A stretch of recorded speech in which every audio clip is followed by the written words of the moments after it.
Colombia es un país lleno de talento, recursos naturales, creatividad y gente que trabaja muy duro. Y aún así, no crece lo suficiente para ser un país rico. Las décadas pasan, los gobiernos cambian, las reformas van y vienen, pero el resultado parece siempre el mismo. Bajo crecimiento, informalidad muy alta, desigualdad y una sensación colectiva de que tenemos un enorme potencial que no hemos podido capitalizar. ¿Por qué? Es un problema de política, de cultura, de instituciones, de economía, de gerencia. Hoy conversamos con Juan Carlos Echeverry, expresidente de Ecopetrol, exministro de Hacienda y Crédito Público y exdirector del Departamento Nacional de Planeación. Es un economista que ha gestionado las crisis desde adentro. Y vamos a hablar de por qué Colombia no crece, qué nos revelan las crisis sobre cómo funciona realmente el Estado y qué errores estructurales seguimos repitiendo como país. Hablaremos de por qué, por encima de la economía, de la política y de la filosofía, está la gerencia. Comencemos.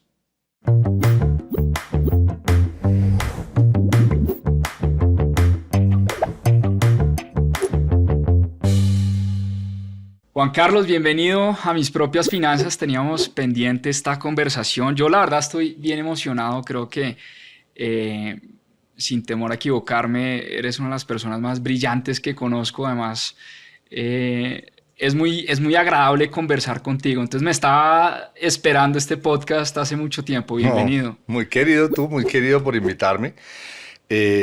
Pues mis felicitaciones. Y no para hacer un club de mutuos elogios, pero lo que has hecho a través de estos años, Monicon, es impresionante. De manera que para mí es un honor estar aquí contigo. No, muchas gracias. Y entremos de una vez en materia. Te describes como un café con leche. ¿Cómo es eso? ¿Cómo es esa historia? Mi papá es de ancestro paisa, por supuesto, allá de Sonsón, Abejorra, La Ceja, como la Antioquia de Tierra Fría que se llama, ¿no? Río Negro, que son cafeteros y se vinieron buscando minas también, pues todos sus paisas eran mineros al norte del Tolima, en un pueblo que se llama Villahermosa, toda esa región cafetera, el Líbano, Villahermosa. Y mi papá se vino a estudiar a Tunja y terminó en Cajicá. Y conoce a mi mamá, que es de Ubaté, que es región lechera. Entonces, por eso digo que yo soy café con leche. Del café de la Cordillera Central y la leche aquí del altiplano cundiboyacense. Y tu papá te dio un principio fundamental en la vida que era mijolea. Sí. ¿Qué impacto han tenido los libros en tu vida? Pues es que siempre mi papá, la relación con él era, ese libro está en la biblioteca de la casa. O sea, él como que, no, mi papá y mi mamá se separaban cuando yo era muy chiquito, pero siempre había un libro en la biblioteca de la casa que decía las cosas que uno tenía. Ese libro está en la biblioteca de la casa. Ese Lea, mi hermano mayor, que se llamaba igual Gabriel Echeverry, todo el día hacía eso. Yo decía, el mejor consejo que me han dado a mí en la vida es una sola palabra, Lea. A mí primero me fascina ver libros. Ahorita estaba viendo aquí tu biblioteca porque sí. me fascina estar acompañado de libros. Sí. Por supuesto, compro más libros de los que me leo. Sí, me pasa porque igual. me fascina ver libros y me fascina. Bueno, y además, yo creo que a ti te pasa. Yo miro mi biblioteca y puedo ver la historia intelectual mía desde los 15 años. Total. O sea, hasta hoy es que he hecho. Te voy a contar una anécdota. García Márquez, para escribir sus novelas, ponía música del año tal. Y la oía las canciones porque esa música era evocadora y se acordaba de cosas para escribir. Fíjate lo bonito. Los libros para mí, pues obviamente no quiero comparar con García Márquez, simplemente los libros para mí son evocadores. O sea, yo veo el libro en pasta blandita de ediciones de bolsillo, de no sé, el discurso del método que compré a los 16 años y me acuerdo de la ida cuando fui a la librería, me acuerdo de lo que compré. O sea, los libros, uno puede construir como su historia intelectual viendo los libros. Y bueno, leer, creé una sección en Caracol que se llamaba, porque ya esta semana se acabó Caracol para nosotros y para mí, que yo tenía una sección diaria ahí que se llamaba Viernes de Libros, y me encantaba, estaba leyéndome, no me leía un libro por semana porque es muy duro, pero sí más o menos cada 10 días. Y obviamente escogía unos libros corticos, otros de vez en cuando leía uno de 500 páginas, pero la lectura es, para ponerlo en términos petroleros, son como los reservorios, como los reservorios, los yacimientos donde están las moléculas. y uno lo que hace con la lectura es ir allá y sacar cosas que son, ahí sí es cierto, evocadoras, traer intuiciones, traer epifanías. Eh, eh, Leer es, por supuesto, uno cuando lee, oye al autor, pero lo importante es lo que a uno se le dispara en el cerebro. Tan, en literatura, por ejemplo. Yo escribí una novela. Sí. Y la novela la escribí. Yo tenía siempre el gusanito y había escrito cuentos, había escrito cosas, no sé qué. Pero yo estaba en Nueva York haciendo el doctorado y un amigo me explayé. Si respondo muy largo, me paras. Me encanta. Pero un amigo mexicano, que el hermano es un novelista, Yuri Herrera, él se llama Arturo Herrera, él fue ministro de Hacienda de México. Compañero mío del doctorado, íntimo amigo, jugamos squash, bueno, muy amigo. Me dijo, oiga, le hace Paul Auster, que el hermano se la va a recomendar, pues se la han puesto a leer, Paul Auster. Bueno, yo me leí la trilogía de Nueva York. Leyendo la trilogía de Nueva York, me senté a escribir. Me senté a escribir una cosa que años después volvería a mi novela. Quiero decir, leer es tan evocador que lo mueve a uno. En ese momento me puse a escribir. Entonces, yo a la lectura le debo, pues no sé, yo podría decir que todo, a esa, pero pues es injusto con muchas cosas que me ha pasado en la vida, pero a esa frase de mi papá y de mi hermano, lea, sí le debo estar sentado aquí contigo.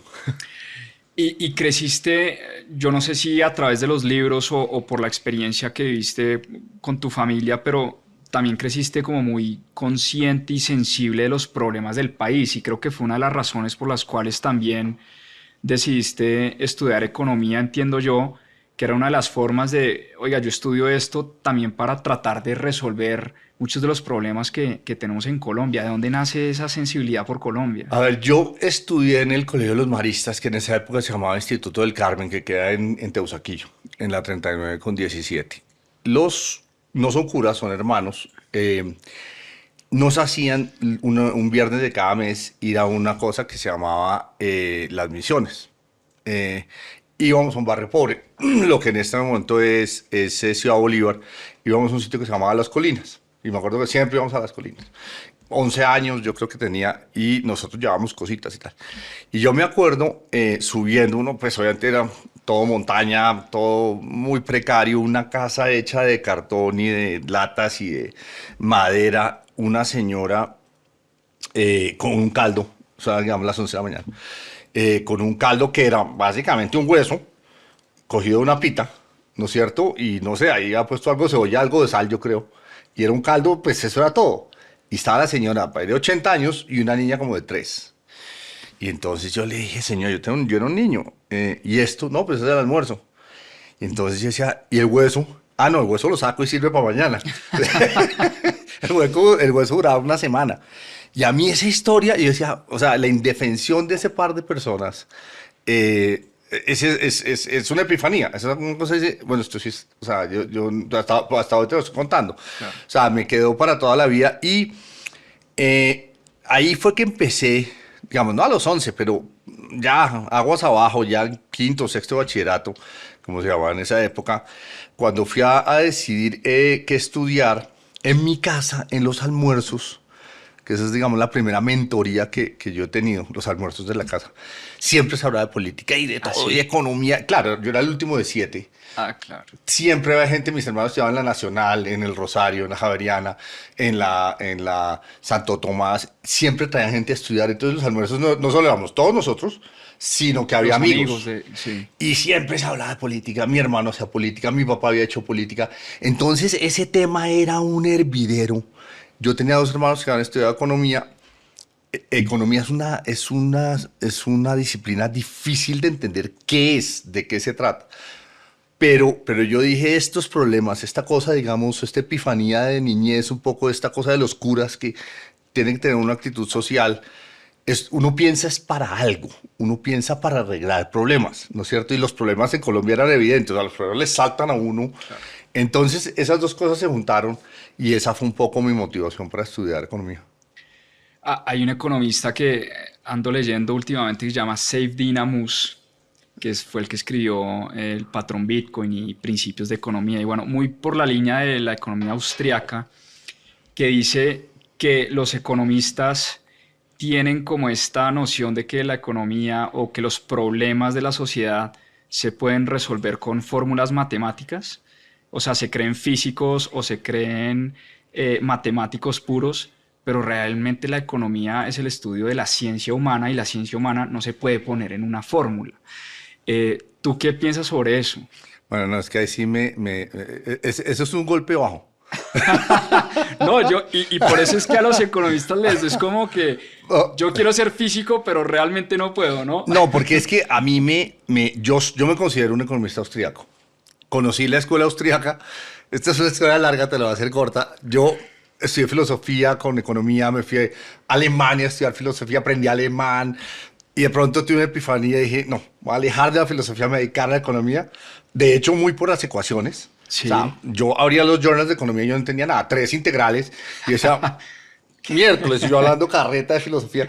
Bueno, entonces dije, nada, me dedico a las integrales, me dedico a entender estos papers. Y sí, me fui al norte de Alemania, a Kiel, a un programa en inglés, o sea, aprendí alemán para después no usarlo. Y hice el TOEFL, digamos, el examen Sí. de admisión a la universidad en alemán, etc. Escribí un paper en alemán de 21 páginas. Yo tengo ¿Sí? un paper en alemán. Juepucha. Lo presenté en 2 seminarios, en alemán, auf Deutsch. Ah, Sí, y después abandoné el alemán y abandoné la filosofía. Me voy a NYU a estudiar el doctorado en economía y está el profesor de el pensamiento económico en el doctorado, Israel Kirzner, que es el heredero intelectual directo de Ludwig von Mises, que junto con Hayek pues eran los representantes en la primera mitad del siglo o hasta los 70, ¿no? De la escuela austríaca.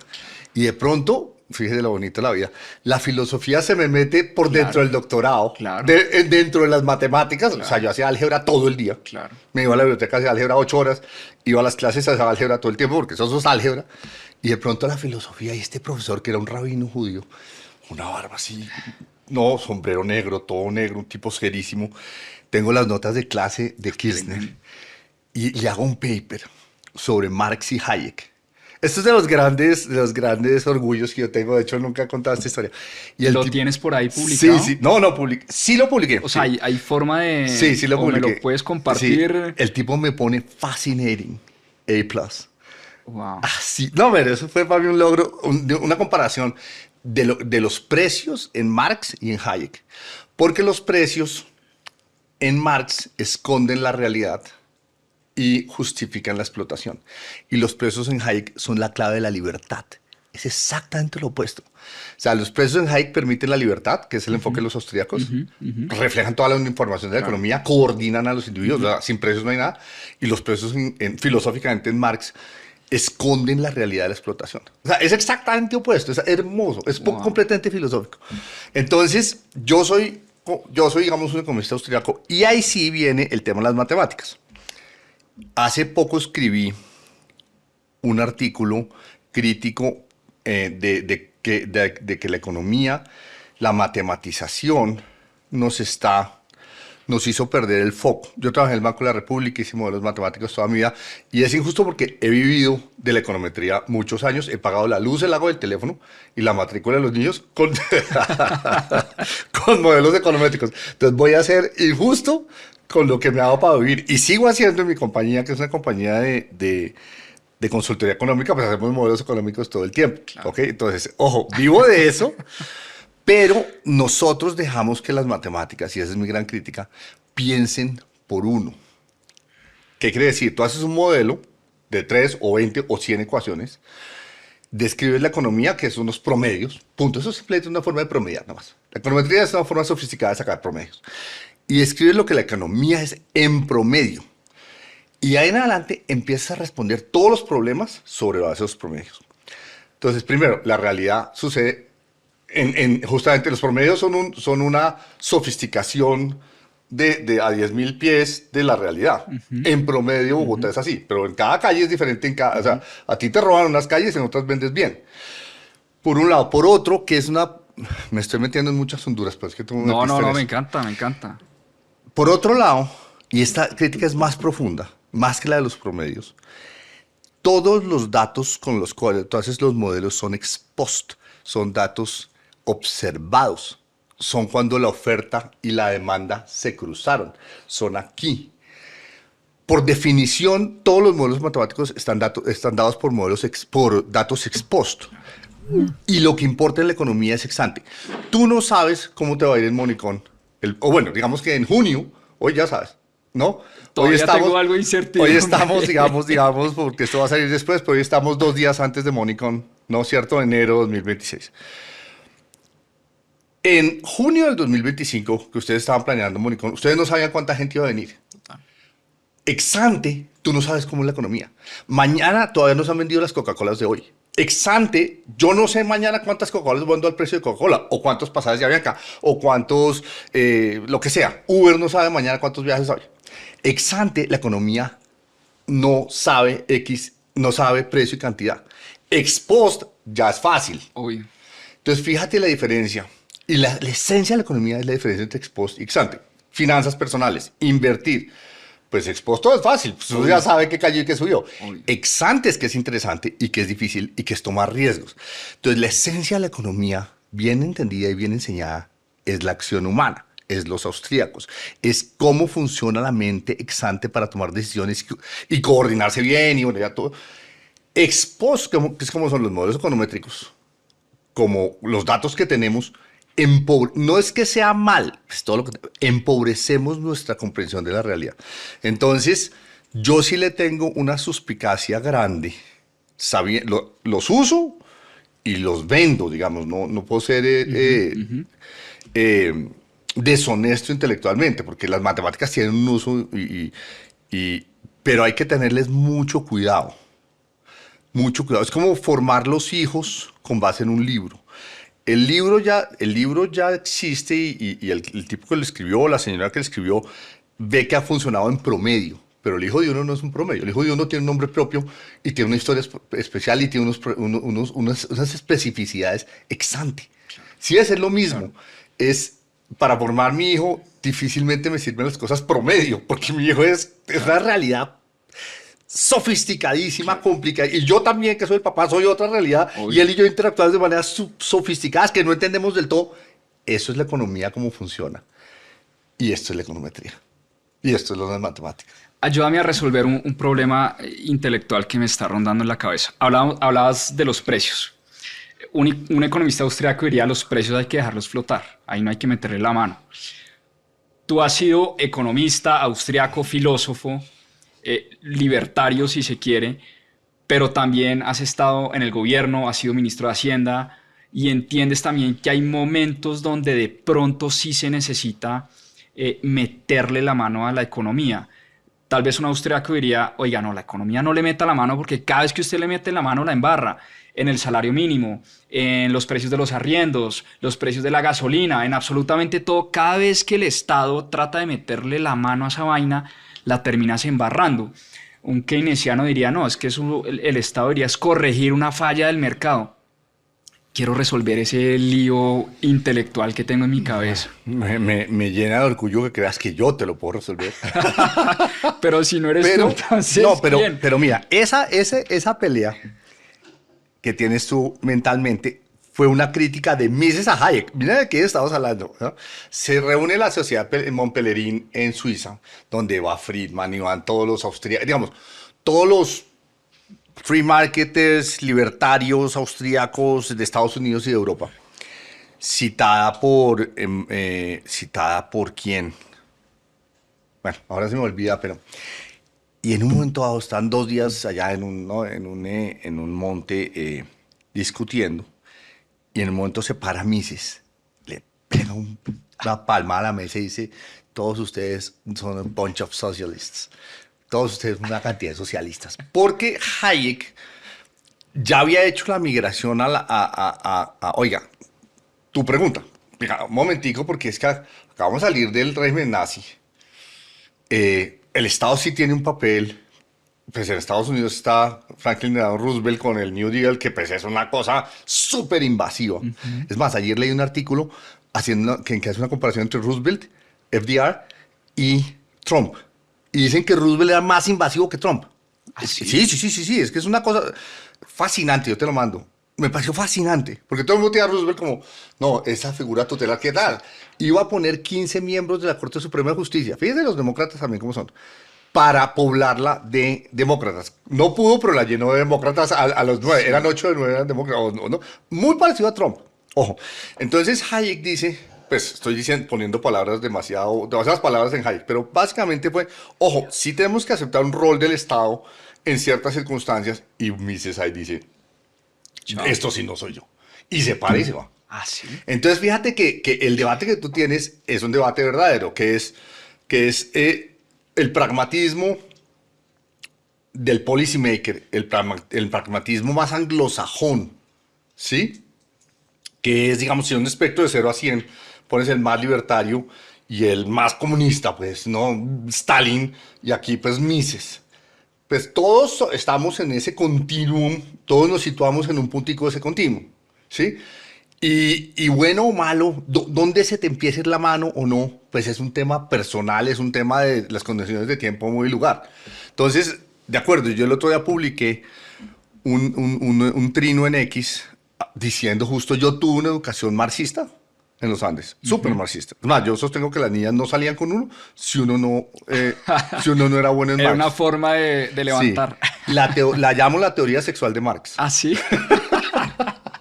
Yo he leído más Marx que todos los marxistas. Me he dicho, todos estos comunistas colombianos y todos estos progresistas no saben nada de Marx. Pero nada, yo dicté esa vaina. Yo saqué, no sé, 5 en Marx 1, 5 en Marx 2, y le juro, mis acciones subieron, o sea, compré Echeverry. Tan pronto. Es un cuento. Es cierto, o sea, yo llegué a la universidad súper godo. Yo soy de una familia muy conservadora y yo leía Primo de Rivera, imagínate, o sea, la falange española.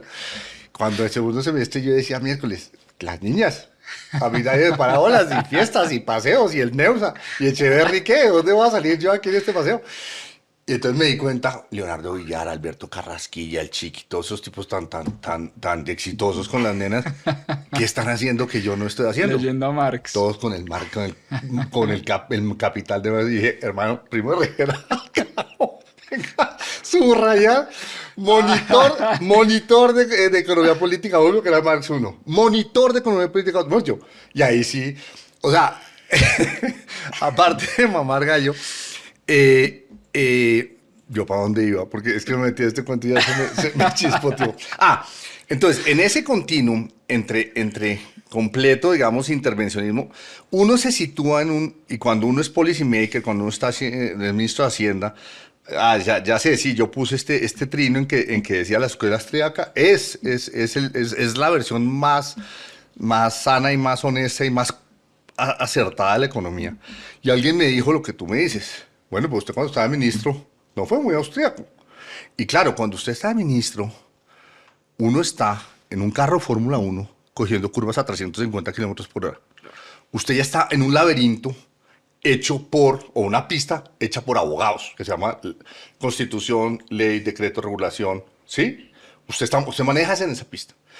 Usted está tratando de mejorar marginalmente unas curvas, unas rectas, claro.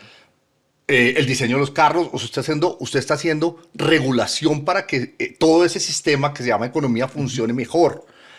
Uno no está no es una discusión académica, sino que usted está manejando un carro y de ministro todavía más. Está pensando en todo el esquema de la carrera y del sistema de competencias mundial de Fórmula 1, por decir algo. Pero también uno hereda una economía que ya ha sido intervenida muchas veces. O sea, uno no puede deshacer eso, ¿no? Por eso, uno está después del diluvio y no el día de la creación. Claro. Uno siempre está después del diluvio. ¿Sí? ¿Quién se ahogó? ¿Quién no sé qué? Busca a fulanito, ¿dónde está tal niño? Uno está así, es más, uno, para decir verdad, en cualquier cosa, lo que está resolviendo problemas. O sea, uno está no en el best, ni second best, sino third best o fourth best. Uno está resolviendo un problema. Cómo hacer las transferencias para los departamentos y municipios para que no se quiebre el gobierno, pero ellos tengan cómo pagar de educación y salud. Ya hay transferencias, ya hay impuestos, ya la educación y la salud se paga en buena parte del Estado. O sea, tú estás ya en un nivel, nivel de... es que el otro día alguien me dijo, antes usted lo que está diciendo es que en el 2008 el gobierno debió intervenir y dejar a la gente en la calle pobre y muerta de hambre. Yo lo que digo, no, de pronto sí, pero es que lo del 2008 no pasó porque sí. Es porque le habían metido muchísimo la mano y por eso llegamos a esa situación. Es como que Es que deshacer eso es como que es medio la imposible. economía y la realidad y las instituciones y las empresas son sistemas de prueba y error y sistemas de corrección de errores, que es un término econométrico, ¿no es cierto? Sí. Claro. Pero uno siempre está en un sistema que viene de 500 o 1000 años o 3000 o 5000 años de errores y aciertos, corrección de errores, perfeccionamiento, todo es así, la política, la democracia, el sistema de precios, todo es así. Y tú eres más un plomero. Cuando uno llega al Estado, usted dice, oye, hay un escape en la tubería del piso tercero, la plata de la salud, y vaya para allá. No, y se demora uno y se dejó, no. Cuando lo ven, uno está debajo de una vaina lleno de agua con basura y no sé qué desperdicios, hasta excrementos allá abajo, pues, pucha, y uno sale después de 3 meses a bañarse, hermano. ¿No es cierto? ¿Sí? Y uno va al Congreso. Vea, yo salí al Congreso, Juan Pablo, a las 12:30 de la noche, 1 de la mañana, uno se la pasa en el Congreso, y yo decía, de vainas en este país hay calles y semáforos, o sea, porque yo salía por la séptima, y decía, hay una calle, llegaba a la Jiménez y había un semáforo, y decía, de vainas hay calles y semáforos en este país, o sea, es tan difícil lograr que haya bondad, que hagamos bien las cosas, hay tanta gente haciendo tanta cosa mala y tantas influencias, que de vainas hay calles y semáforos, o sea, de vainas hay pavimento, ¿no es cierto? Entonces, sí, es muy distinto, digamos, la reflexión, no muy distinta, pero es muy, sí, la reflexión que uno tiene a nivel conceptual de lo que uno hace corriendo, pues ya en Fórmula 1. Pero, obviamente, si no hubiera estos criterios de que es mejor lo más libre posible y que la ilusión del control, para usar una frase de Kung Fu Panda 1, que es una gran película, y yo en el Ministerio de Hacienda La he visto siempre como les decía, 80 veces con mis hijos. sí, yo tengo un PhD en Kung Fu Panda 1, y yo les decía, véanse Kung Fu Panda 1. La frase de abandone la ilusión del control, que le dice Master Uwe a Chifu, cuando Chifu no sabe cómo enseñarle a Kung Fu Panda Kung Fu, ¿sí? Le dice, abandona la ilusión del control. Miren, Hacienda, o en todo el Estado, o en Petro, o en todo, esta gente tiene una ilusión del control. Incluso los más free marketers tienen una ilusión del control que uno dice, abandone la ilusión del control. Crea que las cosas sí pueden suceder si usted las deja. Entonces, fíjate que la teoría sí le sirve a uno como un marco regulatorio, ordenador del mundo, pero eso no quiere decir que tú te tengas que bajar de 320 a 80 en una curva. Pero tú me parece fascinante porque llegas a una conclusión jerárquica que me parece muy bonita y con la que estoy totalmente de acuerdo. Y es, después de ver mucha filosofía, mucha economía, muchos modelos matemáticos, creo que tu conclusión es el management o la gerencia está por encima de todo. O sea, es como lo más importante. Hablemos de eso porque además has sido gerente, Sí. no solo gerente de las finanzas del país, sino gerente de grandes compañías. Hablemos de esa conclusión jerárquica a la que llegas. Mira, es que yo he estudiado filosofía todavía, me encanta. Me estoy leyendo una biografía de Hegel en este momento. Es más, quiero escribir algo que se llame El problema con la filosofía. Y que cada capítulo sea El problema con Hegel. Porque me sacó la piedra leer esta biografía de Hegel. Porque yo he sufrido a Hegel mucho tiempo. Y tomé Hegel y saqué, no sé, 4, 5, 5. Es más, en el curso de Hegel, el profesor de Hegel me ofreció una beca a Alemania. O sea, No, es que quiero Hegel decir, es imposible de entender. bueno, me encantó, pero lo he sufrido. Y he sufrido la filosofía y la he gozado pues, desde chiquito. Pero, ¿qué es la filosofía? Digamos, si uno se va a los griegos, a Aristóteles y tal. O sea, son una serie la ontología, la metafísica, la retórica, la ética, la estética, la crítica, la dialéctica. ¿De acuerdo? ¿Sí? Y son unas cosas que desarrollaron. Pues después se le puso los nombres, digamos. No es que los primeros tuvieran todos esos nombres. De hecho, la metafísica era simplemente un libro que quedaba después del libro de física. ¿No? Pero los filósofos, cuando te enseñan, la filosofía parece que sucediera en las facultades de filosofía. Y eso me parece de los errores más grandes de la concepción y de la pedagogía nuestra. En las facultades de filosofía hay unos profesores que se han dedicado mucho y no los quiero respetar, son gente muy valiosa, de los que aprendí mucho, pero son profesores que no tienen ningún test de realidad. Fíjate, la filosofía no tiene test de realidad. La filosofía es una cosa que le enseñan a uno. Marx, Kant, Descartes, Spinoza, en fin. Y el profesor enseña eso, si lo enseña bien o mal, si eso tiene consecuencias en la gente, si eso le sirvió a la gente para pensar mejor o peor, pues ni idea. Entonces saco 5 o 3 en el parcial o 1, chao. En cambio, en la vida práctica y sobre todo en Ecopetrol, cuando yo manejé Ecopetrol, el management es muy distinto. En el management, todos los días, en cada segundo de management, tú tienes un problema lógico clarísimo. O sea, digamos, estoy entendiendo la lógica de este problema. Tengo que sacar moléculas de 2 kilómetros abajo, ¿sí? Sacarlas, que eso tiene unos costos altísimos. Tengo que transportarlas, tengo que venderlas. La lógica técnica de los reservorios, la geofísica, los ingenieros de yacimientos, la lógica de levantamiento, la perforación, en fin, la lógica financiera, la lógica de los contratos, la lógica de los litigios. Todos los días tienen un tema de lógica en que si te equivocas, tienes un test inmediato de acierto o error que te lo hacen ver desde tus subalternos hasta la junta directiva y sobre todo el mercado. Y que tienen consecuencias Por en eso, la gente. ahí tiene consecuencias en la gente. Vendemos más, vendemos menos, el país tiene más, el país tiene menos, la gasolina está más cara, la gasolina está más barata. Unas consecuencias, entonces, ¿qué más lógico? La retórica. Todo en management es, bueno, yo tengo una empresa de 50.000 personas, 60.000 personas. Y básicamente el papel de uno es retórico. Es contar una historia, crearla en la mente y en el corazón y en el estómago de la gente, que la gente se la crea y la gente haga que eso sea realidad, pero los que hacen que la empresa funcione son ellos, no uno. Y el nexo entre uno de ellos es retórico.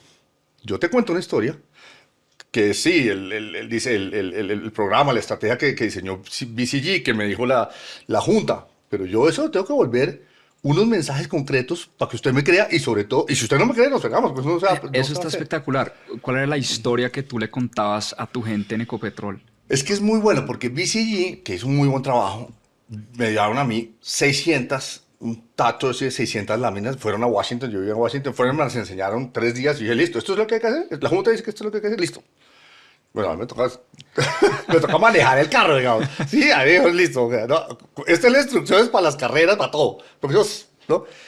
Ahora, yo soy el que va a acelerar, frenar y coger, soy yo, de nuevo.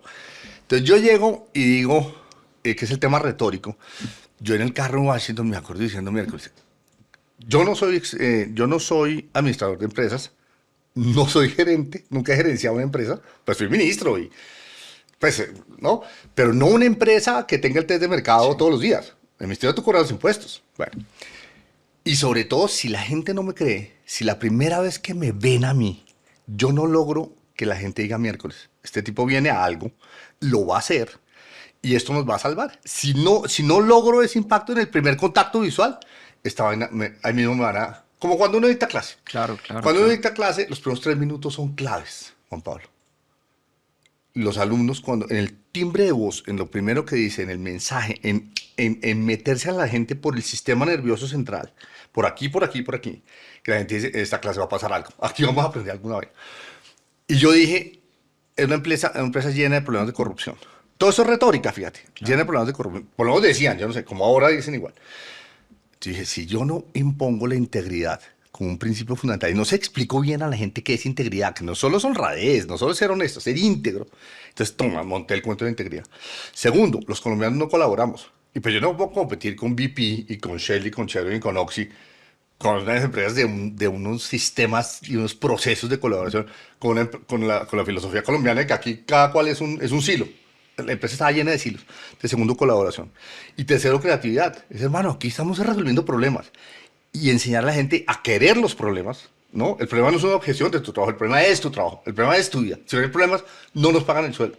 Entonces yo hice una tarjetica que decía colaboración, creatividad, integridad, colaboración, creatividad.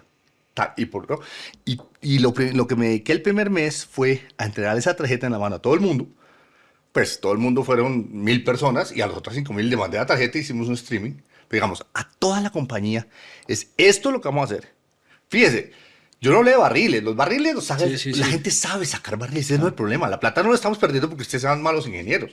La plata la estamos perdiendo es porque tenemos una cultura absolutamente nociva y estamos ante un test de mercado que es que el precio está en 25, 27 llegó y nuestros costos eran 65. Wow. Entonces perdíamos por cada barril, no sé, $40 y producíamos 240 millones de barriles al año. Hazme la matemática. Entonces, fíjate, el tema es lógico, retórico, dialéctico, porque, ¿no? Eh, eh, eh, digamos, las disciplinas filosóficas en management son un problema absolutamente cotidiano, intenso, continuo. Lo que me llevó a mí, ya después de Ecopetrol, porque esto no estaba pensando en ese momento, después de Ecopetrol fue que yo dije, ¿sabe qué? El management es más profundo que la filosofía, porque el management es filosofía continua, intensa y con un test segundo por segundo de si estás haciendo bien la lógica, de si estás haciendo bien la dialéctica, de si estás haciendo bien la crítica. Yo impuse en Ecopetrol básicamente, bueno, fueron muchas cosas y mucha gente, y no fui yo, fue todo el equipo, fue reto, que es un sistema de crítica. A mí me echaban cuentos en PowerPoint 2 horas, o sea, 30, no, 200 láminas de PowerPoint hasta que yo dije, yo no tengo cómo criticar esto porque usted me está avasallando con información para aplastarme, que lo único que demuestra es que usted no ha entendido el problema. Claro que yo no lo he entendido, porque si usted no lo ha entendido, yo no lo he entendido. Pero si yo no lo he entendido es porque usted no sabe explicar esta vaina. Entonces, es un sistema de crítica. Entonces, el tema de la crítica, que es una disciplina filosófica, sí, pues la crítica a la razón pura, de Kant. Sí, miércoles, a mí me tocaba hacer eso en Ecopetrol todos los benditos días peleándome con los ingenieros de petróleos que sabían más, por supuesto, que yo de eso, y los financieros, y los abogados, y todo el mundo sabía más, todo el mundo sabe más de su campo que yo, pero yo sé más filosofía que ellos. Filosofía aplicada ahí. Y el tema en el fondo es filosófico, o sea, el gran, en todos esos niveles, en esa milhoja filosófica, por ponerlo de alguna manera, el tema es profundamente filosófico. Entonces, yo sigo adorando la filosofía, pero yo sí creo que el management es más profundo que la filosofía. Tremendo. O sea, por encima de Hegel, de Mises, de Hayek está Peter Drucker. Sí, pero además una cosa, y déjame hacer un corolario. Yo estoy convencido de que cuando Spinoza dijo en el año 1500 y pico, o Descartes dijo, pienso, luego existo, uno llevaba desde el año 1100 hasta el año 1500, cuando él lo dijo, uno llevaba a un montón de mercaderes inteligentísimos de Venecia y de Génova subiendo hasta la Hansa y hasta los Países Bajos y la Hansa alemana y llenando esos pobladores y todas esas ideas profundas se fueron refinando durante 300 o 400 años. El filósofo es el paisa que escribe el libro. El filósofo no es el más inteligente, ni el más agudo, ni donde se ocurrió la cosa. El primer mercader que dice, como dice mi hermano Gonzalo, que tú conoces, Gonzalo tiene una frase que es fabulosa, dice, facturo, luego existo. A mí eso me parece mejor que Descartes. Porque si usted factura, definitivamente existe, hermano. Yo no sé si piensa, yo no sé si usted existe porque piensa, pero si usted factura, sí existe. Y después cobre, ¿no? Pero el primer comerciante que dijo lo que dice mi hermano empresario, que fue yo, si no facturo no existo, ni existo yo ni mi familia, Claro. ni mi pueblo, ni la caravana que estoy subiendo desde Génova con las especias que vienen desde India, ¿no es cierto? Si yo no facturo esto, ¿no es cierto? 1000 kilómetros al norte, dejamos de existir todos. Claro. Y se derrumba, y ahí sí es cierto, se vuelve polvo. Total. ¿Me existe? Total. Y esa idea, 300 o 200 o 100 años después, se vuelve Descartes diciendo, pienso, luego existo. Yo estoy absolutamente convencido de eso que estoy diciendo. Los filósofos son el paisa que escribió el libro. No son el genio que en la historia de la humanidad se le ocurrió eso. Es más, la geometría nació en Egipto para un tema de finca raíz para cobrar los impuestos. O sea, el cuadrado y el triángulo, todo fueron ¿cómo le cobro un impuesto de finca raíz? ¿Cómo le cobro un impuesto predial a usted en el imperio egipcio en el año 2500? Así nace la geometría. Claro, después viene un tipo, un académico purista y refina, y bueno, no, sin ser injustos con los matemáticos, pero ellos refinan a un nivel fabuloso de formalismo y de purismo, ideas que vienen, piedras en bruto, que vienen, que el tiempo va refinando, y a uno le llega ese libro, el que escribió el libro.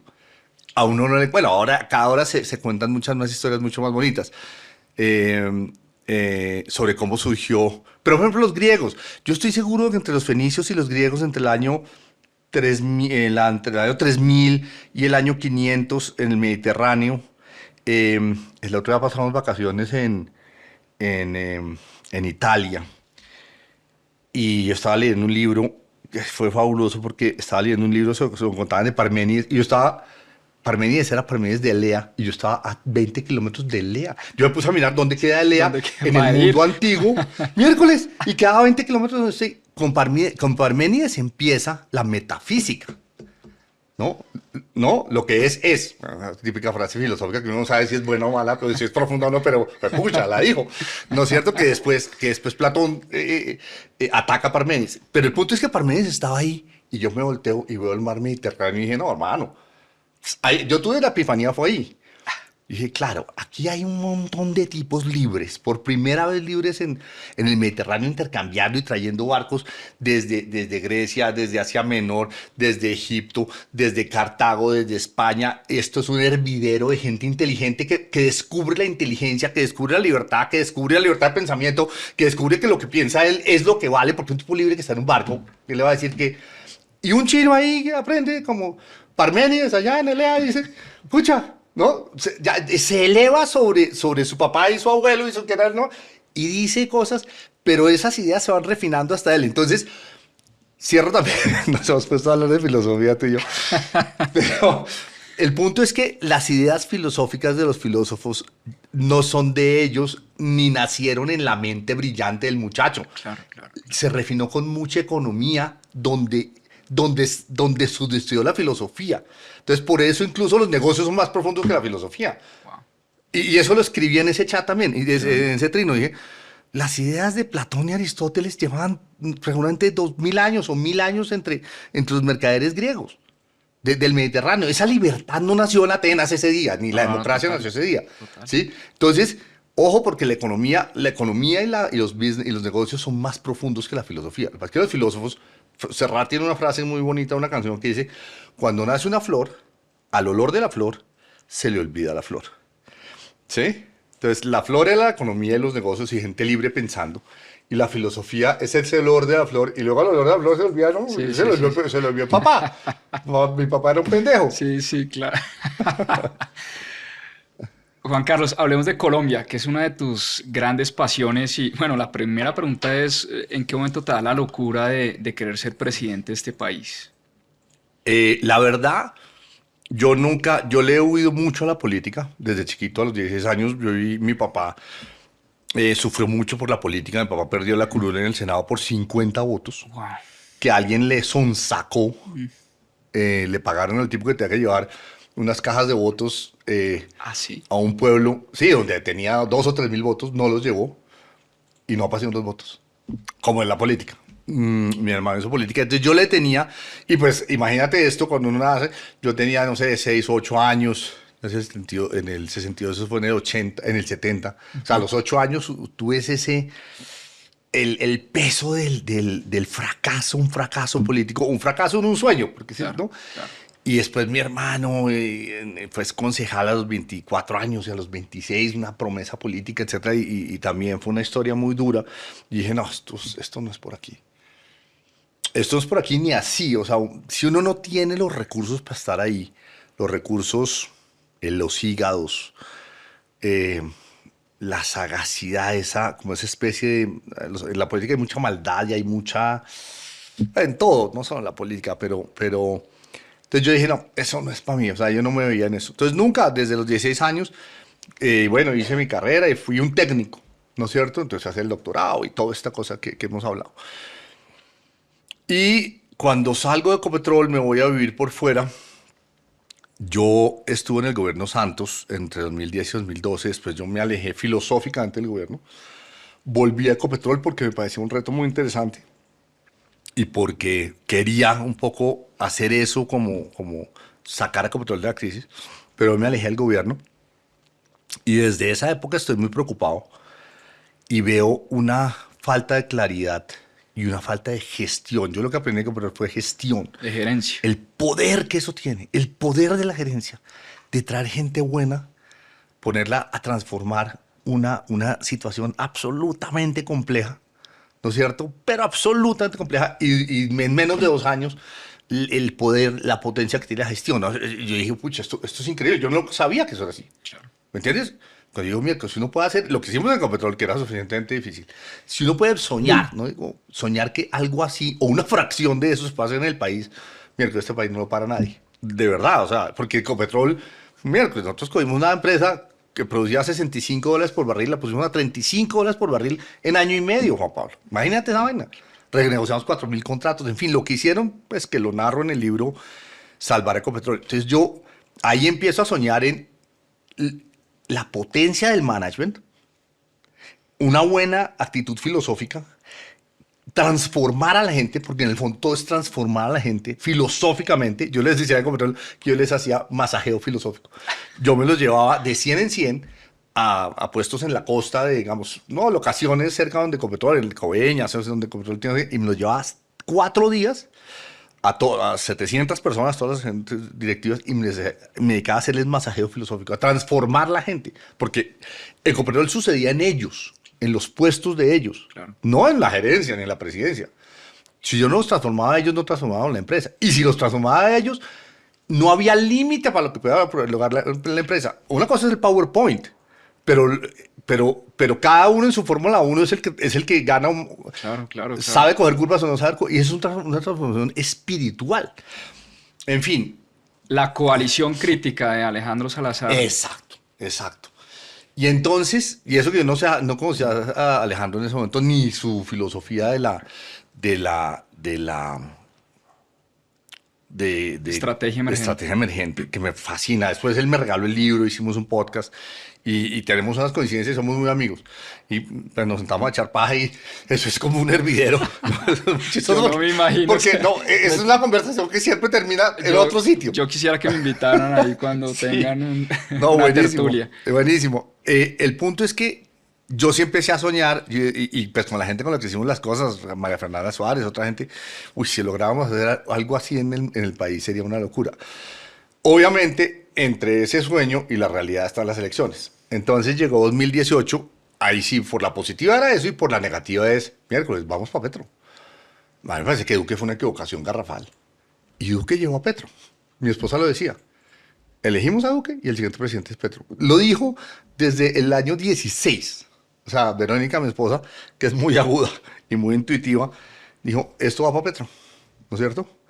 Y entonces ahí me entra ese afán a mí de decir, bueno, yo no sé si vamos a ganar o no, pero sí hay que decirle a la gente para dónde vamos, esto a dónde nos va a llevar. Y yo llevo estudiando economía y economía latinoamericana, y Alan García y los argentinos y los venezolanos y los progresistas en diferentes países, acabando con los países con las mejores intenciones, con los sueños más fantasiosos, acabando con la economía, con el ex-ante, con las decisiones ex-ante, ¿no? Oscureciendo y opacando todo el sistema ex-ante con el cual la gente toma decisiones, ¿no? ¿Qué hago? ¿Compro o vendo? ¿Qué hago? ¿Compro una casa? ¿Qué hago? No, invierto, en fin. Esta gente opaca completamente el sistema de toma de decisiones. Entonces, también por la negativa, yo quería contarle a la gente qué es lo que se les venía y advertir contra Petro. Y nada, eso sí no sirvió. O sea, eso fue con lo que me llevó a participar en política en 2022. Sé por experiencia propia y por miles de estudiantes que han pasado por acá lo potente que es destinar unos días de total inmersión a mejorar algo que realmente queremos cambiar. Y por eso diseñamos el reto de ser inversionista. Es un taller gratis de 3 días donde estamos convencidos de que tu vida financiera puede empezar a tomar un rumbo muy distinto. Y quiero ser claro contigo, en 3 días no te vas a volver rico, nada más lejos de la realidad. Lo que hacemos acá en Mis Propias Finanzas es ayudarte a diseñar una vida con mucho más intención para que el dinero sea un medio y no un fin, para que tengas claridad absoluta sobre qué hacer en los próximos años con el dinero, cómo ahorrar, cómo manejar tus deudas, en qué invertir y cómo construir un plan que te ayude a cerrar esa brecha. Y quiero decirte que la misma forma de pensar y de actuar que te trajo hasta acá no va a ser la que te lleve al siguiente nivel. Tienes que hacer algo distinto. Y para eso está este reto. Van a ser 3 días de total inmersión para aprender, para cuestionarte y para diseñar con intención tu plan financiero en este 2026. ¿Cuándo es el reto? 24, 25 y 26 de febrero a las 7 p.m. hora Colombia, mismo hora Miami, 6 p.m. hora Ciudad de México. Si quieres registrarte gratis, escanea el QR que está en la pantalla o entra en el enlace de la descripción. Ahora sí, volvemos con Juan Carlos. Porque a mí sí me causó pues curiosidad y desilusión el día que dijiste hasta aquí voy. ¿No llegaste hasta el final, por lo menos hasta una primera vuelta? O... Mira, ¿qué pasó ahí? yo cometí todos los errores posibles que uno pueda cometer. Puros errores de principiante en política. Por eso mi libro se llama Crónicas y Lecciones de un político primíparo. Yo no he debido salir. Yo he debido dejarme contar. Eso lo sé hoy. Fue una decisión financiera. Ah, sí. De mis finanzas personales. Te quedaste sin plata para la campaña. Pues eso cuesta mucho. Exactamente. Yo tuve 160 personas que me apoyaron con plata. Unos con, no sé, 10,000 pesos. Tuve varios financiadores buenos. Un financiador que sí pues que muy grande, a quien les agradezco. Pero pues en la medida en que tú avanzas en la campaña, pues eso es como un, no, o sea, la plata y los apoyos, eso es una profecía autocumplida. Si todo está funcionando bien, aparece más plata, aparecen más apoyos, aparecen más políticos, aparece más gente en las regiones. Y si cada vez menos, pues cada vez menos plata, menos apoyos, menos políticos. Entonces, ese es una espiral para arriba o para abajo. Eso no se queda quieto, una campaña, ¿sí? Y yo me di cuenta que cada vez era más difícil. Conseguir plata es muy difícil y es muy peregrino.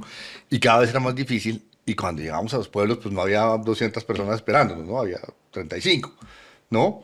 Los otros candidatos llegaban en avión y yo llegaba en Avianca, ¿no? Y cogía un taxi y los otros llegaban con 4 camionetas y decía, alguno de nosotros no es como los otros. Y entonces yo dije, yo no voy a... Y esto fue un error, incluso de cálculo. Yo no, pues mi campaña costaba tanta plata al mes, que era una plata muy grande. Y mal gastada, además. Es que cometimos muchos errores. Y yo dije, yo no voy a hipotecar mi apartamento ni me voy a quebrar con eso. Yo sabía la experiencia de Raúl Gómez, de la calle, que habían terminado con 3, 4 mil millones de dólares de deudas. Porque claro, tú en ese frenesí, pues sigue, si me hipotecas la casa y 4 mil millones de pesos. Yo dije, eso no lo voy a hacer. Máximo porque no iba a ganar, pues, o sea, de pronto si hubiera estado, no, ya con 25 o 15% de favorabilidad, pero yo no pasé del 2. Y pasar del 0.5 al 2 fue titánico. Claro. Y mi reconocimiento empezó en 20 y llegó a 40. Petro tenía 80. ¿No?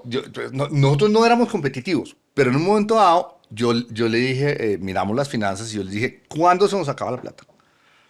Y yo les dije, 15 días antes de que se acabe la plata, si no conseguimos más, 15 días antes paramos, cerramos cuentas, ¿no? No cuentas, sí, sí. Y cerramos y nos salimos debiendo un peso. Ese fue un error, lo digo hoy. Porque, hoy digo, pues bien pendejo, cierre los gastos, o sea, que es lo que yo he hecho toda la vida, ¿no? Deje de gastar y ya. Y llega la votación, a ver, de pronto me han votado 20,000 personas, de pronto 500,000, no sé. De pronto 1,000,000, yo no sé. Política es impredecible. Y un político me dijo, déjese de contar. Y era muy buen consejo. Y un financiador me dijo, Juan Carlos, vaya hasta el final, deje, ¿no? Y yo dije que yo no tengo más plata. Y entonces por eso paré, por una decisión financiera de mis finanzas personales, que fue yo no voy a arriesgar lo que, o sea, nosotros con mi esposa, pues lo que hemos construido es con mucho trabajo y mucho ahorro y ¿no? Y pues yo dije, no se lo voy a meter a una cosa que, pues, que no voy a ganar. Entonces esa fue la razón, fue una razón muy prosaica, digamos. Leyendo este libro, Un año de soledad, sentí un poco de todo y cada capítulo es como un mar de emociones y es como entre la desesperanza, como que yo leía un capítulo y digo, no, es que no hay nada que hacer, estamos demasiado mal, pero después leía otro y decía, no, sí hay, ¿no? Sí hay esperanza y sí se pueden hacer cosas. Es un libro espectacular que cuenta pues unas historias Muéstraselo a la gente. Durísimas.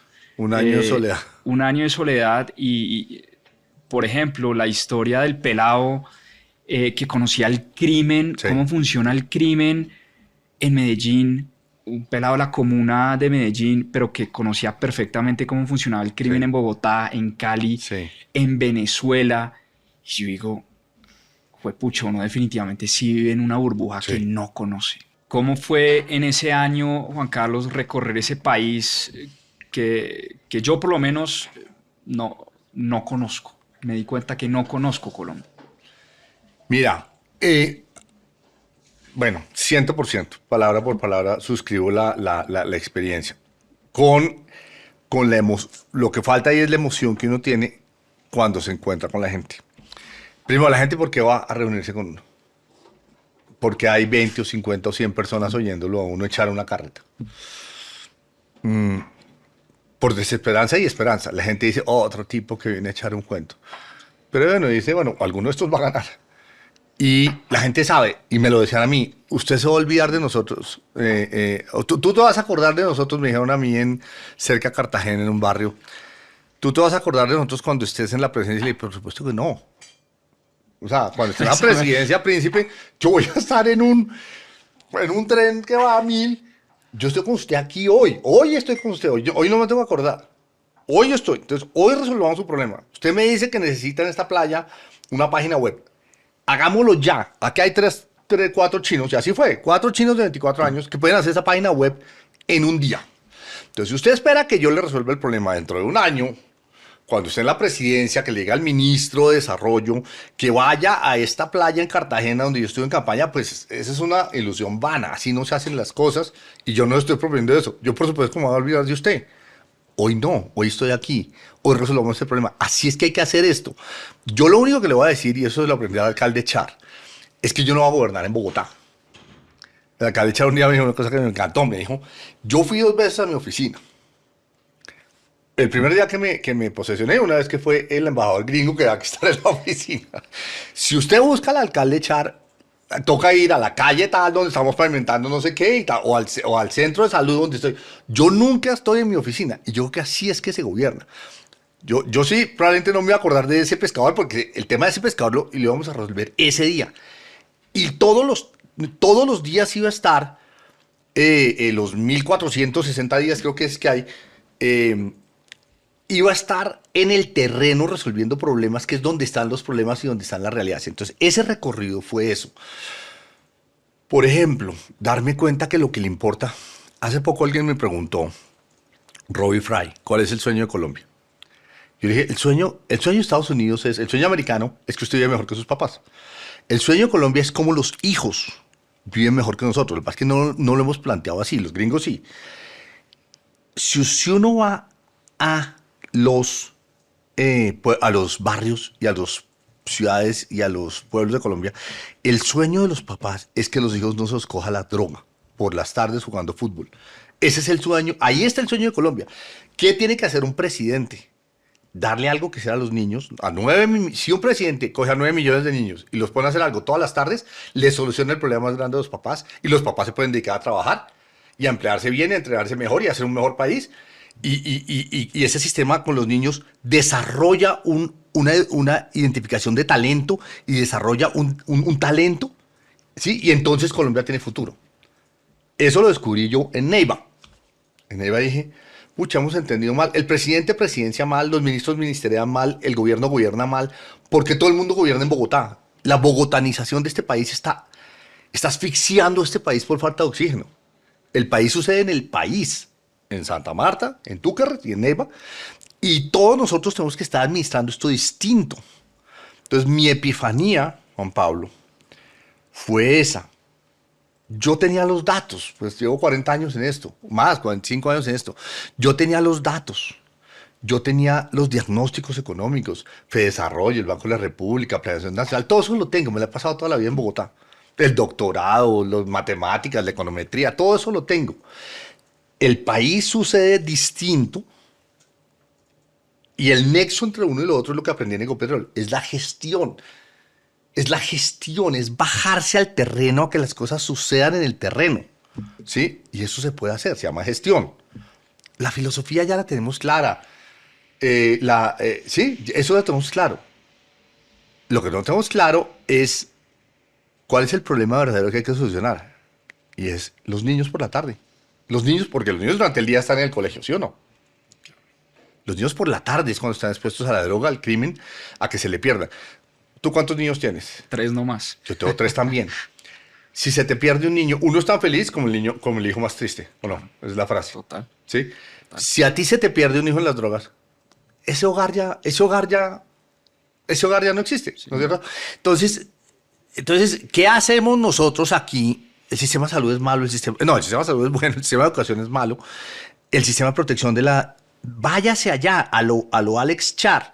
Entonces, esas historias, la historia del crimen, la historia de la droga, la historia de los deportes, la historia de todas esas historias que yo recogí durante esa campaña, para mí, a mí me cambiaron como persona, como economista, bueno, político, pues sí, como político, porque era un político, pues, primíparo. Eh, y yo estoy convencido de esto que estoy diciendo. Desde entonces estoy convencido de que es una cosa de gestión. Fíjate que todo se cierra, todo lo que hemos hablado se cierra. Tú tienes que tener una filosofía y tienes que tener profunda.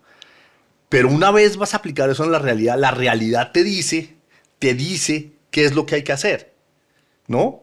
Los problemas son los que te llaman las soluciones y uno es un solucionador. Y ahí uno tiene que, digamos, recorrer el país sí fue para mí absolutamente esencial.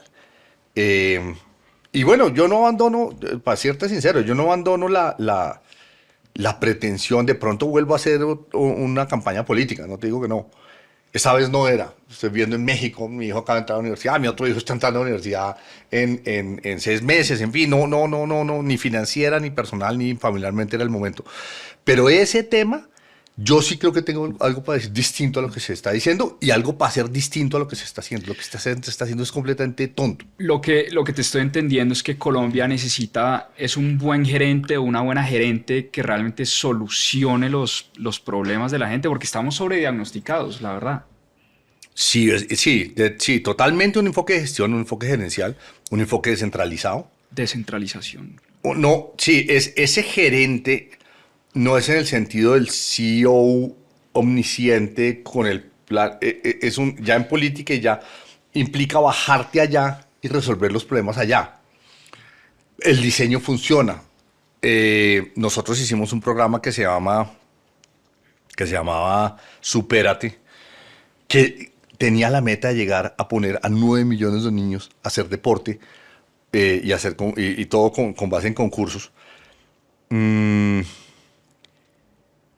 Y fue un programa diseñado, pues yo me lo inventé y lo apliqué. Y ya vamos a tener 3 millones de niños. Si eso se hubiera mantenido, Duque se lo tiró. Si eso se hubiera mantenido, hoy tendríamos, eso lo montamos en 2011. Hoy estaríamos con 15 años de programa. Hoy tendríamos 9 millones de niños haciendo cosas, descubriendo talento, revelando talento y nosotros desarrollando talento, y tendremos a los papás liberados de ese problema y tendremos un sistema de deportes con entrenadores, con elementos deportivos, no canchas, digamos, el país estaría en una arrancando del problema verdadero más profundo, que son los niños. Tú liberarías el tiempo de los papás para entrenarse, para hacer otras cosas, pues para formarse, para hacer otras cosas, para hacer emprendimientos, para no sé qué. Si me entiendes, empiezan a aparecer un montón de cosas virtuosas. Ahora, como decía Galán, un héroe no basta, una persona no basta, un iluminado no basta, es un sistema. Este país no necesita solo un gerente, necesita un sistema de gerencia que dure 25 o 30 años. Eso lo dijo Galán en el libro del hermano de Galán, de Gabriel Galán. Muy lindo, cuenta, y Galán decía, hay que hacer un equipo que esté 25 años. En Ecopetrol, por ejemplo, fíjate, Ecopetrol es un ejemplo. Empezamos la transformación, la mantuvo Bayón, pero Bayón salió y se lo entregan a este señor actual, de cuyo nombre no quiero acordarme. Y nada es idiot proof, nada es a prueba de idiotas. O sea, una organización la puedes desbaratar muy fácil. El orden siempre es frágil. Y el orden sofisticado siempre es frágil. El orden de un país es frágil. El orden de una empresa es frágil. ¿Sí? Entonces tú necesitas un sistema, no solo un gerente, un buen presidente, sino un sistema de gerencia. Pues los alemanes, ¿qué hicieron? O los japoneses o los americanos. Mira, con 50, 60 años haciendo las cosas bien, corrigiendo errores, un sistema de corrección de errores que funcione, etcétera, etcétera. Entonces sí, uno debe ser parte de eso, ojalá parte de eso. Volviendo a cómo contar buenas historias, una de las cosas que definitivamente no tenemos en Colombia es un mindset de pensar en grande. No sé si es porque hemos perdido la esperanza o no sé cuál es la razón de fondo, pero ¿cómo podemos hacer los colombianos para convencernos de que podemos ser un país grande? Tú lo dices en tu libro, aquí tenemos que crecer el doble y después volvernos a duplicar. Sí. Y aquí lo que tenemos es que crecer la economía y ser grandes y lo podemos hacer, pero a veces ni nosotros los emprendedores nos creemos ese cuento. Yo hablaba con Roberto Moreno y él decía, aquí el colombiano siempre habla de la casita, Sí. el almuercito, los zapaticos, todo en diminutivo, nada es grande. Muchas gracias por esa pregunta. Yo publiqué un artículo hace poquito, 3 meses, que se llama El pequeñismo colombiano. El pequeñismo colombiano, incluso voy a hacer un giro en tu pregunta, porque los economistas nos hemos metido en que el tema es crecer. Entonces te voy a cambiar crecer, porque crecer quiere decir en una economía como si lo que ya tenemos y crece 5 o 10% basta. Y yo creo que eso no es cierto. Nos toca cambiar esto de manera que valga el doble o el triple. Lo que sí es imposible es que con lo que tenemos ahora valgamos el doble dentro de 10 años. O sea, no tenemos el ahorro suficiente. Ergo, hay que traer ahorro afuera. Este país en el año, y estoy escribiendo una historia de la economía en los últimos 75 años para Adolfo Meisel en Uninorte. Este país en los 50s y 60s se compró una historia que era, ojo lo siguiente, Juan Pablo, de derecha, de izquierda y de los empresarios. No eran los de derecha o los de izquierda, que es el nacionalismo. Eso era muy latinoamericano. Y en el libro de Carlos Granés de Delirio Americano, él cuenta un poco ese nacionalismo latinoamericano, donde viene filosóficamente, política y artísticamente. Es fascinante. Entonces, no, digamos, el punto es que nos creímos la historia de que lo que sucede en Colombia lo deben hacer los colombianos. Cuando toda la tecnología y el ahorro y el capital está por fuera, en Alemania, y en Estados Unidos, claro, y existe, y a ti te toca adoptarlo y no tiene ningún sentido. Es más, no tienes la plata para comprarlo. Tú lo que tienes es que traer a los alemanes con su tecnología y su capital y sus mercados, porque ellos ya tienen sus supermercados alemanes, y a los americanos con su tecnología y su entrenamiento, porque entrenan a nuestros gerentes, a nuestros trabajadores a eso, para vender en esos mercados. Es imposible hacerlo de otra manera. ¿De acuerdo? Nike, ¿cómo se llama? Phil Knight. Phil Knight fue a Japón y él tenía el mercado en California, en la costa oeste, ¿sí o no? Y él dijo, yo lo que quiero es que las zapatillas las produzcamos en Japón y las vendemos en el mercado. Y los japoneses le dijeron, listo, hermano, ya, sí, esa historia es fascinante. ¿Por qué Phil Knight no vino a Colombia? Digamos, imagínate, ¿sí? No, que a Colombia nos fastidiaba mucho los gringos. Pero esto dicho por Hernán Echavarriolosa. Estoy diciendo, pues, el panteón económico de los 50, 60 y 70. La izquierda pensaba igual. Es que si una empresa viene, oye lo siguiente, si una empresa viene, invierte 100 y cada año saca 10 en dividendos, esa empresa en 10 años o en 11 años va a sacar más de lo que trajo. Y eso es malo. Mira la estupidez que es ese argumento.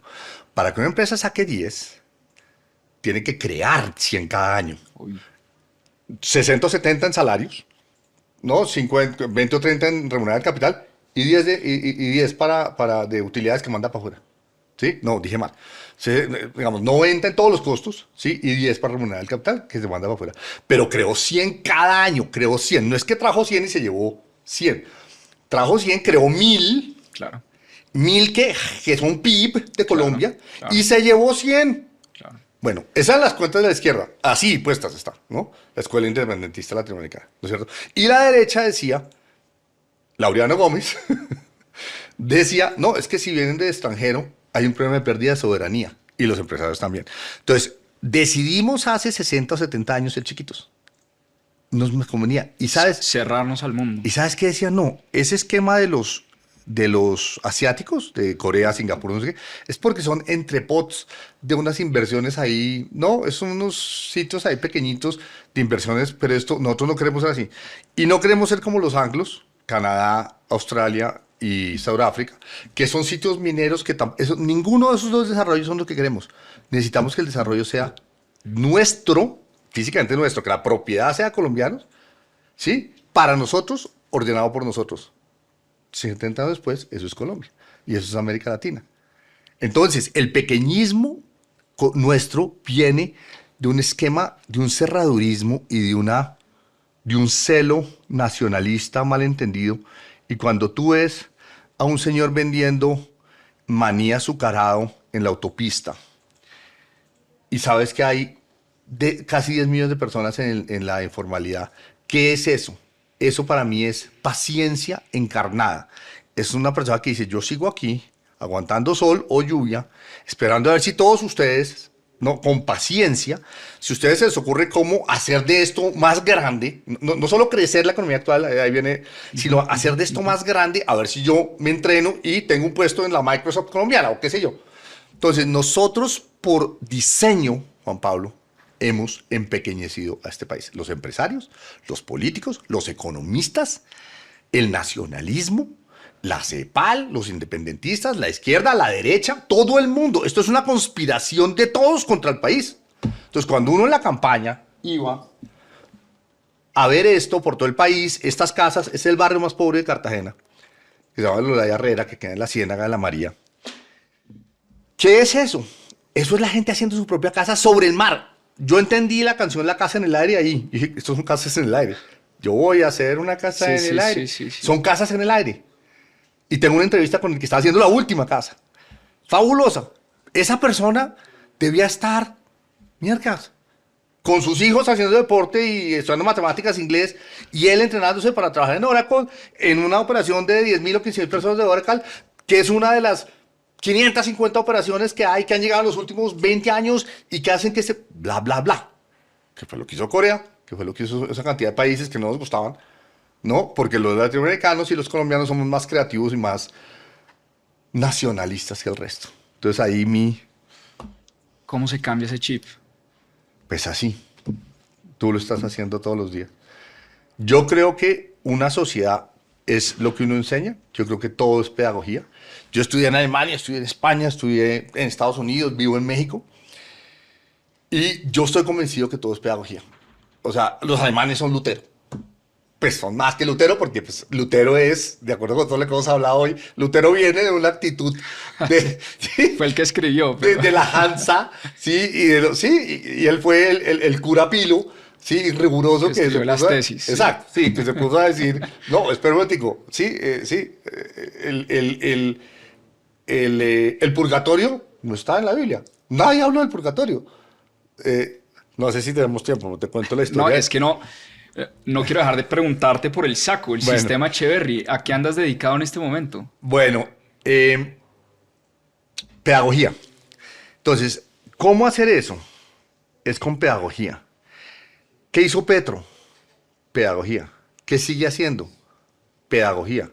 Mala pedagogía. ¿Qué hacen los políticos? Mala pedagogía. ¿Qué hacemos muchos profesores? Entonces, yo creo que el país hay que darle un choque, no solo de gestión, sino un choque pedagógico. Pedagógico.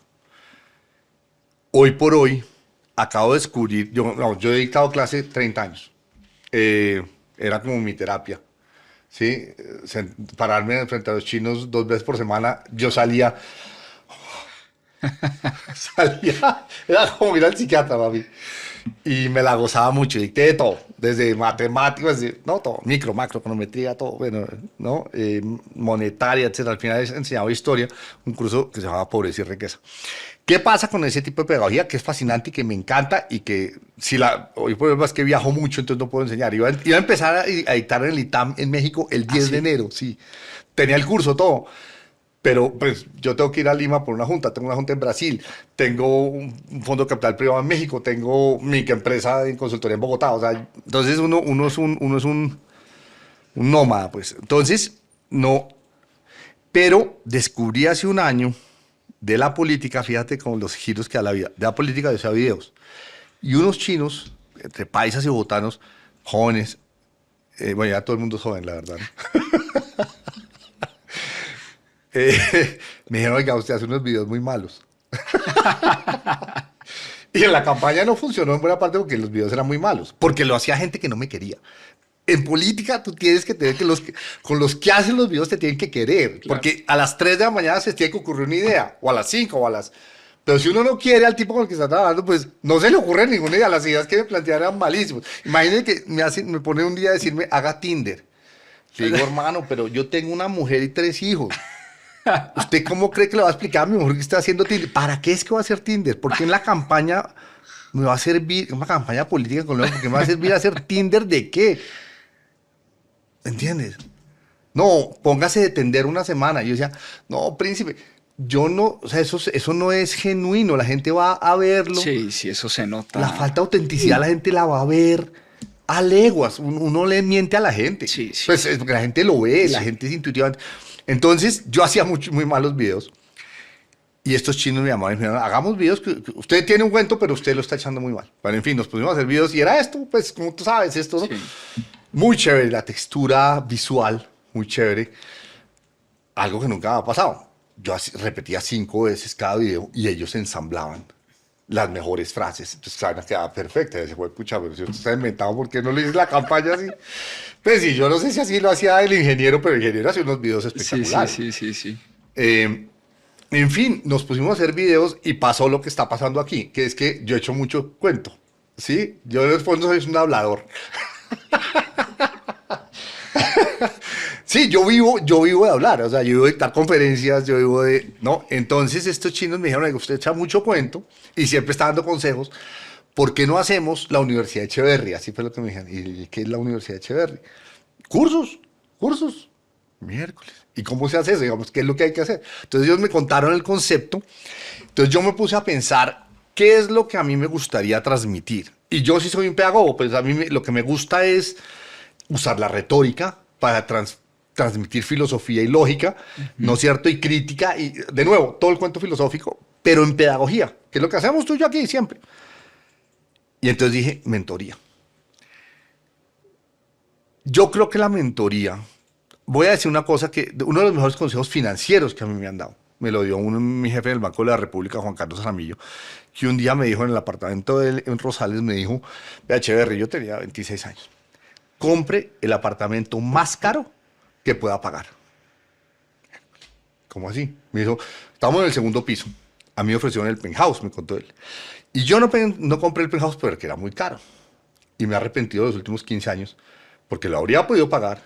Ese se valorizó mucho más, habría vivido mejor los 15 años y sobre todo me habría levantado todos los días diciendo, miércoles, vivo del penthouse. Bueno, ese consejo, yo no he comprado casa, compré casa hasta los 40, 42. Trabajando en el gobierno uno no hace plata para comprar una casa. Eso sí, pues digamos, yo empecé a ahorrar a los 40. Hablando de mis finanzas personales. Pero desde entonces, cada que he comprado casa, he seguido el consejo de Juan Carlos Jaramillo. Yo siempre que la voy a comprar, quedo aquí. Es la más cara que puedo pagar. Y esa casa se duplicó. En 5 años duplicó de precio. Y yo tenía, esos 5 años, había visto la otra que quería. La vendí y la di de cotizar. La otra sí que era mucho más cara. Mi esposa me decía, ¿cómo nos vamos a meter ese apartamento? Y dije, vendemos este, juntamos todos los ahorros, ¿no? La que podamos pagar, pero la más cara. Y compramos esa. Y a los 5 años se duplicó de precio. Entonces yo decía, Jaramillo, o sea, La importancia de tener un buen mentor. entonces, ese consejo, mi mamá, bueno, Lea es mentoría. Dije, la gente, en todas las instituciones que yo he estado, me he encontrado repartido por todos lados. Gente absolutamente genial, inteligentísima y desaprovechada. Entonces yo decía, si uno logra, volviendo a hablar del país y de pedagogía, si uno logra que la gente supere un montón con mentoría, adquiera unos hábitos o supere un montón de limitaciones que ni siquiera ve, de las que no son conscientes. ¿Qué es lo que le pasa cuando uno tiene un mentor? Si yo, Juan Pablo, tomamos un café, le digo, oiga, tengo este problema, nada así. Usted me dice, piense tal vaina. Y yo ni lo vi. Cuando salgo del café digo, pucha, Juan Pablo tiene razón. Yo no lo vi, me ha costado 10 años por las decisiones de contratar esta semana. Me voy para Estados Unidos o no, me cambio de trabajo o no, cambio de carro o no, compro ese apartamento o no. Siempre las decisiones son así. No, oiga, venga, acompáñame a ver el apartamento, ¿lo compro? No, hermano, no va a comprar esa vaina. Pues yo, si le pregunté es porque yo no sabía. Y usted, un mentor, resuelve, en 2 minutos le resuelve un problema que les debería tomar un montón de tiempo y probablemente cometer errores. Entonces yo dije, hagamos mentoría. Entonces ahí surgió mentoría. Entonces nos pusimos, pues yo me puse a organizar las ideas. Lo que hemos hecho en esta reunión, yo era un chino de 16 años cuando entré a los Andes. No era conectado, venía a un colegio pues común y corriente, no hablaba inglés. Yo llegué a los Andes y me sentí, los Andes son una universidad agresiva cuando uno no viene de los Nogales o del Anglo o del Nueva Granada, uno es como, ¿no? Uno dice esto, no, uno no tiene ni la red de amigos ni el networking. En Bogotá usted viene pre-networked a la universidad y después al trabajo mucho más. Yo no tenía eso. Entonces, eso fue fabuloso, porque me empecé a enterar de un montón de cosas que necesitaba y que no tenía. Y empecé a desarrollar un montón de destrezas. Y empecé a usar más y más mentoría. Entonces, el programa es eso. El programa del sistema Echeverry es... Pues yo salí de los 16 años y fui director de planeación, fui decano de los Andes. De esa universidad, de esa facultad, fui decano. Fue pucha. Y después fui ministro de Hacienda y después fui presidente de Ecopetrol. Pero eso tiene mucha mentoría, mucho consejo. Y mucho consejo sencillo. La primera cosa que yo digo, y no voy a meter en el sistema Echeverry, pero la primera cosa que yo digo en el sistema Echeverry es una cosa que le leí peluqueándome, leyendo cromos o no sé. Yo digo que hay que leer de todo, de todo. Había una entrevista de Mario Alberto Kempes, goleador de Argentina en el año 78, pues ya la gente no se acuerda de eso, pues yo sí, yo tenía 16 años en el 78.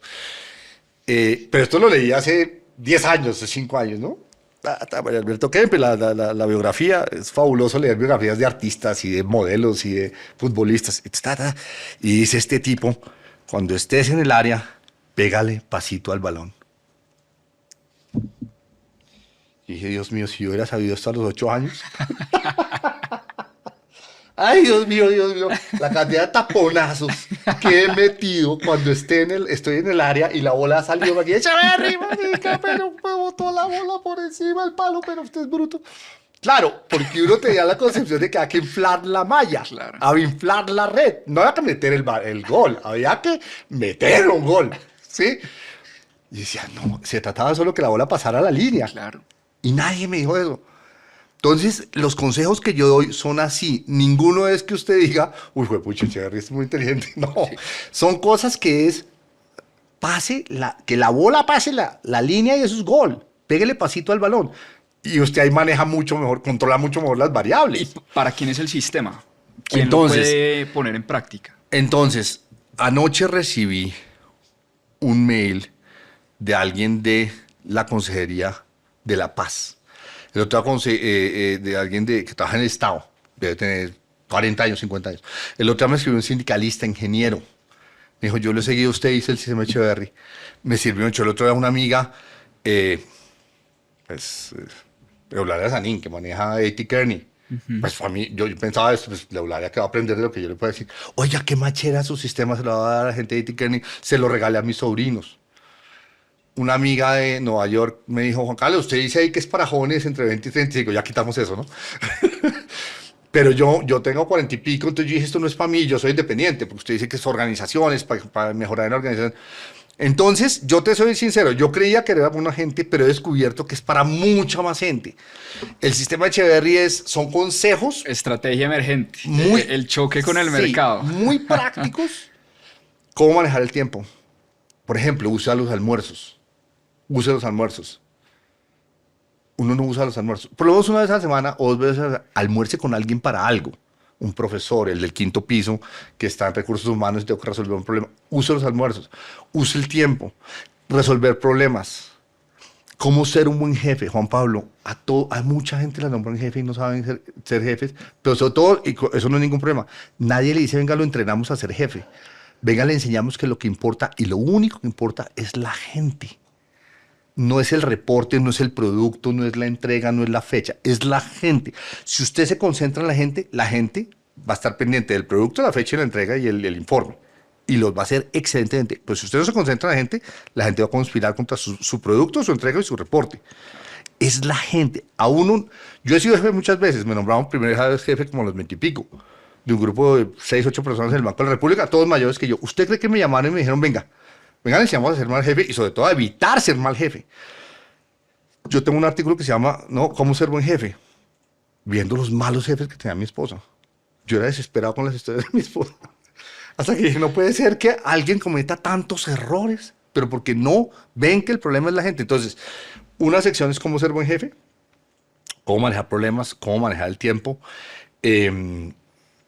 Son 7 secciones, son 40 videos de entre 3 y 6 minutos cada uno.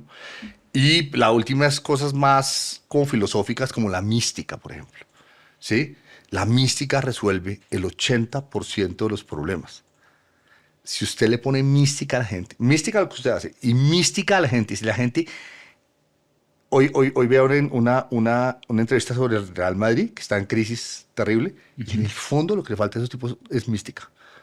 ¿Sí? O sea, si usted trae un entrenador, todos van a jugar fútbol, todos están al mayor nivel competitivo, perdieron la mística. Claro. Y entonces les meten 5 goles. La mística resuelve el 80% de los problemas. En una empresa es igual.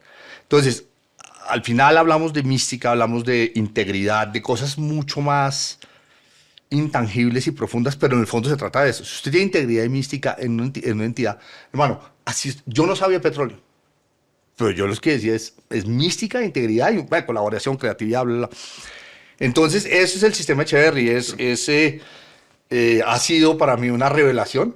Tremendo. Esto que tú estás haciendo, pues yo hace un año, digamos, estaba... ¿Cómo te has sentido con los nuevos videos, salir en cámara, el TikTok, Instagram, todo ese cuento? Digamos, yo soy pedagogo. Lo que pasa es que pues, yo sabía dictar clase. Esto es otro cuento. Claro. Esto es otro cuento. Sí, claro. Esto es otra mecánica. Otra cosa. Esto es otra filosofía, otra lógica, no. Son problemas filosóficos. Resuelves un set de problemas filosóficos y lo resuelves bien o mal. Y el mercado te dice. Lo mismo que hemos hablado toda la conversación. Entonces, me he sentido muy chévere, pero sobre todo porque ha sido lento. No fuimos, como yo vivo fuera, y grabamos acá. Entonces grabamos cada 15 días, cada mes, cada que yo venía, grabamos 3 videos, 5 videos. Y esa lentitud me permitió a mí hacerlo, no sé, pausadamente, como parsimoniosamente. Después vino la edición. En la edición descubrí a unos editores fabulosos de Bogotá. Había sido alumno mío de los Andes. Ayer almorcé, me vi con él. Los editores hicieron un trabajo. Porque la calidad visual, la textura visual es fundamental. Claro. Y las ayudas visuales, entonces los editores. Y después viene todo el tema comercial, que para mí fue una revelación. Pero yo me imagino que al origen No, igualito, sí. Yo hoy miré... Es otra cosa. Hoy miré antes de meterme a la ducha, literalmente, ¿cuántos habíamos vendido ayer? 20. Hemos vendido 1,200 en 3 meses. Wow. Y yo, pucha, y ayer vendimos 20. ¿No? Y bueno, después de Monicon, yo espero vender... Muchos. Muchos, exacto. Entonces, fíjate, yo en este momento, yo digo, me gustaría dictar clase en la universidad, pero realmente creo que pues he llegado a 1,200 personas. 1,200 personas. Mira, ponlo estos términos. El libro, a mí me dan el 10% de regalías de este libro. Sí. ¿Sí? Que eran 4,000 pesos por libro. ¿Sí? Pues la monetización de este tipo de productos no solo tienen más potencia pedagógica, ¿sí? Sino tienes una monetización que es increíble e insospechada. Sí, sí. O sea, el mercado, el éxito o el fracaso en el mercado es el que te enseña cómo hacer. La universidad no, la universidad a ti te dan ya unos tipos que están prepagados ahí, prepagaron, y tú les enseñas bien o mal y les toca aguantarse. Claro. Esto no es así. Hacemos una mala entrevista y la gente dice, oiga, Juan Pablo se está perdiendo, se le está mojando la pólvora. Bueno, Echeverry también, ese sí. No, hacemos una buena entrevista y la gente dice, uy, mira, pues, ¿dónde es? www.sistemacheverry.com. Sí, no, tremendo, me encanta. Mira, siempre le preguntábamos a las personas que entrevistamos precisamente por libros, y sé que han sido muchos, pero un libro o 2 libros que tengas así muy frescos en la mente que nos puedas recomendar a los que nos van a ver. Pues depende de qué. Si es de economía, Si es de economía, a mí hay dos libros que me encantan, que son un libro que es Armas, Gérmenes y Acero, de Jared Diamond. De hecho, mi curso de Pobreza y Riqueza en los Andes lo hice por ese libro. Y otro libro que es en economía, que se llama The Rise and Fall of American Growth, de Robert Gordon, que es cómo surgió la economía americana en los últimos 120 años, que es fabuloso. Si es de, por ejemplo, no sé, si es de filosofía,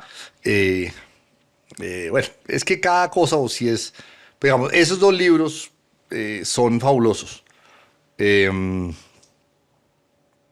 Sí, hay tanta cosa. Tremendo, sí, hay mucha cosa, pero tremendo. Aquí los anoté los dos. Y no, yo creo que podríamos quedarnos acá horas y horas y horas. Eres un grandísimo conversador.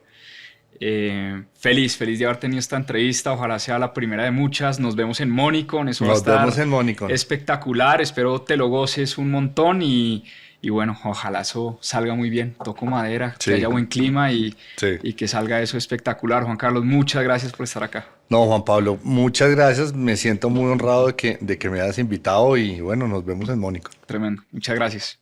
Si te quedaste hasta el final de este episodio es porque de verdad estás buscando darle más claridad y orden a tu vida financiera. Y por eso quiero recordarte que el próximo 24, 25 y 26 de febrero a las 7 p.m. hora Colombia, mismo hora Miami, 6 p.m. hora Ciudad de México, es nuestro reto de cero inversionista. En esos 3 días nos vamos a sentar, a tomar notas, a entender tu dinero, a diseñar un plan muy claro para que puedas ejecutar sin depender absolutamente de nadie. Y puedes registrarte sin ningún costo escaneando el QR que está en la pantalla o entrando en el link de la descripción. Gracias por quedarte hasta el final y como decimos acá siempre, a seguir aprendiendo.